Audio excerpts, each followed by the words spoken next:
નમસ્કાર.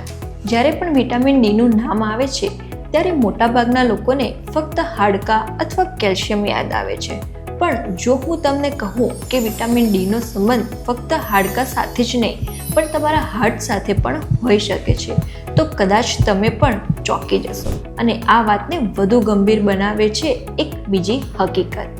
રિસર્ચ બતાવે છે કે ભારતમાં લગભગ 70-90% લોકોમાં વિટામિન ડીની કમી જોવામાં મળે છે.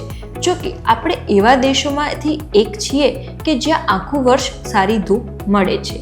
આ સાંભળવામાં થોડું અજીબ લાગે, પણ અર્બન લાઇફસ્ટાઇલ, વધુ સમય ઘર અથવા તો ઓફિસની અંદર રહેવું, પોલ્યુશન અને પૂરતી અસરકારક સનલાઇટ ના મળવાના કારણે વિટામિન ડી ડેફિશિયન્સી આજે ખૂબ કોમન પ્રોબ્લેમ બની ગઈ છે. હવે સવાલ આવે છે, જો વિટામિન ડીની કમી એટલી કોમન છે તો શું તેની અસર ફક્ત હાડકાઓ સુધી જ સીમિત છે કે પછી આ ધીમે ધીમે આપણા હાર્ટને પણ ઇફેક્ટ કરી શકે છે?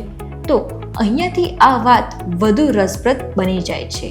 ઘણી સ્ટડીઝમાં જોવામાં આવ્યું છે કે જેમના શરીરમાં વિટામિન ડીની કમી હોય છે તેમાં high blood pressure, diabetes, obesity અને હાર્ટ ડિસીઝ વધુ જોવા મળે છે. પણ એનો અર્થ બિલકુલ એવો નથી કે ફક્ત વિટામિન ડીની કમી જ હાર્ટ એટેકનું કારણ છે. આવા લોકોમાં બીજા પણ ઘણા રિસ્ક ફેક્ટર હોય છે. એટલે ફક્ત એક વિટામિનને સંપૂર્ણ રીતે જવાબદાર ગણવું યોગ્ય નથી. તો પછી વિટામિન ડીનો અસલી રોલ શું છે? તો વિટામિન ડીની કમી હોય ત્યારે બ્લડ વેસલ્સની ફંક્શનિંગ પર અસર પડી શકે છે, બોડીમાં ઇન્ફ્લેમેશન વધી શકે છે અને બ્લડ પ્રેશરને કંટ્રોલ કરતા સિસ્ટમ પર પ્રભાવિત થઈ શકે છે. આ બધી જ વસ્તુઓ મળીને ધીમે ધીમે હાર્ટ ડિઝીઝનું રિસ્ક વધારી શકે છે. એટલે ડોક્ટર્સ વિટામિન ડીને હાર્ટ હેલ્થ સાથે જોડાયેલું એક મહત્વપૂર્ણ ફેક્ટર માને છે. પણ આ એકમાત્ર ફેક્ટર નથી. હવે એક મોટી ગલતફહેમી પર દૂર કરીએ કે ઘણા લોકોને લાગે છે કે જો તેમની વિટામિન ડી રિપોર્ટ ઓછી આવે છે તો તરત જ હાઈ ડોઝ સપ્લિમેન્ટ્સ લેવાનું સ્ટાર્ટ કરી દેવું જોઈએ અને એનાથી હાર્ટ એટેકનું રિસ્ક ઓછું થઈ જશે.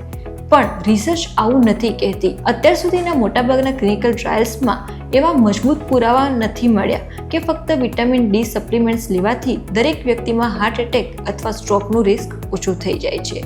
જો કોઈને વિટામિન ડી ડેફિશિયન્સી હોય તો તેનું યોગ્ય ટ્રીટમેન્ટ ચોક્કસ થવું જોઈએ, પણ સપ્લિમેન્ટ્સને હાર્ટ ડિઝીઝનો શોર્ટકટ સમજવું યોગ્ય નથી.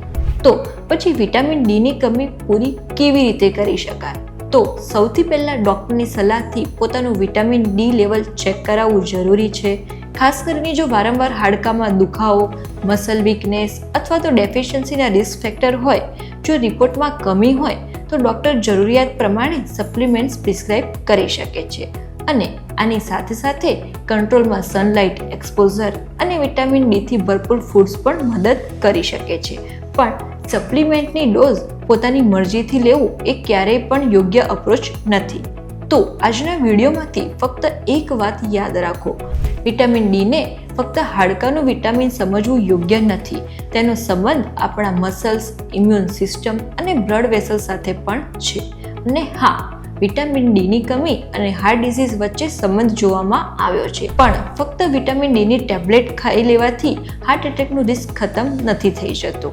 હાર્ટને હેલ્ધી રાખવા માટે blood pressure, diabetes, cholesterol, regular exercise, healthy diet અને જરૂર પડે ત્યારે વિટામિન ડી ડેફિશિયન્સીનું યોગ્ય ટ્રીટમેન્ટ, આ બધું મળીને સાથે જ કામ કરે છે. એટલે તમારી હેલ્થને ફક્ત એક વિટામિનના ભરોસે ના છોડો. તમારી સંપૂર્ણ લાઈફસ્ટાઈલ પર ધ્યાન આપો, કેમ કે હેલ્ધી હાર્ટનું અસલી સિક્રેટ એ જ છે. ધન્યવાદ.